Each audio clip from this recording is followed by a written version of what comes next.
Gazze'de Ocak ayından itibaren sözde ateşkes anlaşması maalesef bir türlü hayata geçirilemedi. Ve İsrail insanın aklına gelebilecek veya gelmeyecek ne kadar kötülük varsa, çirkinlik varsa Gazze'de maalesef sergiledi ve sergilemeye de devam ediyor. Bizler de Dünya İnsani Yardım Günü münasebetiyle tekrar Gazze'nin ve Gazze'ye ulaşamayan yardımların dünyanın her tarafında bütün vicdan sahibi insanlarınca gündeme getirilmesini, gündemde tutulmasını talep ediyoruz. Bugün sözde ateşkes anlaşmasına göre günde 600 tırın Gazze'ye girmesi gerekirken maalesef ulaşması gereken yardım tırları ulaştırılamıyor. Sözde ateşkes anlaşması çerçevesinde savaş yapılmayacak, orada insanlar öldürülmeyecek ama maalesef buna rağmen her gün 30-40 civarında Gazze'li mahzun maalesef vahşice, canice bombalarla katledilmektedir.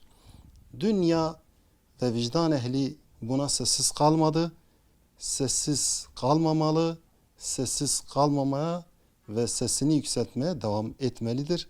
İsrail'in yardımları engellemesi, akla, vicdana sığmayan davranışları, uygulamaları kesinlikle kelimelerle adeta artık tarif edilemez bir boyuta geldi.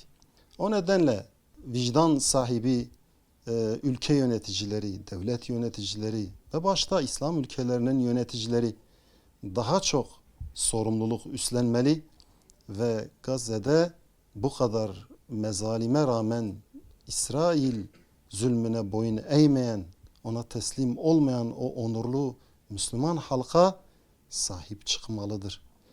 Müslüman halklar ve vicdan ehli sahip çıktı ama Müslüman ülke idarecileri biraz daha sorumluluk üstlenip sahip çıkmalıdır. Beklentimiz bu yönde. Ve yine dünyanın her tarafında İsrail mahkum edilmiş durumda şu an. Şu an sözün bittiği yerdeyiz.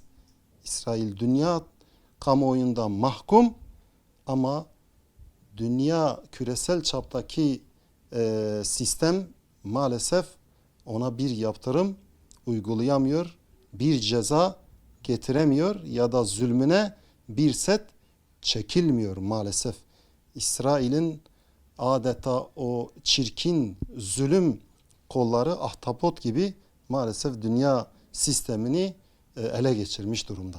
Ya dünya halklarından beklentimiz var. Dünya halkları direnişlerini sürdürmelidir. İsrail'in çirkinliğine, zulmüne direnen, haksızlığına direnen Gazze halkının direnişinin yanında olmalı. Bu direnişi sürdürmeli, bırakmamalı. Bugün İsrail köşeye sıkışmış. Biraz daha direnirsek Allah'ın izniyle Gazze'li Müslüman kardeşlerimizin nefes alacağına ve yardımların onlara bu direniş vesilesiyle, sivil direniş vesilesiyle ulaşacağına kanaat ediyorum.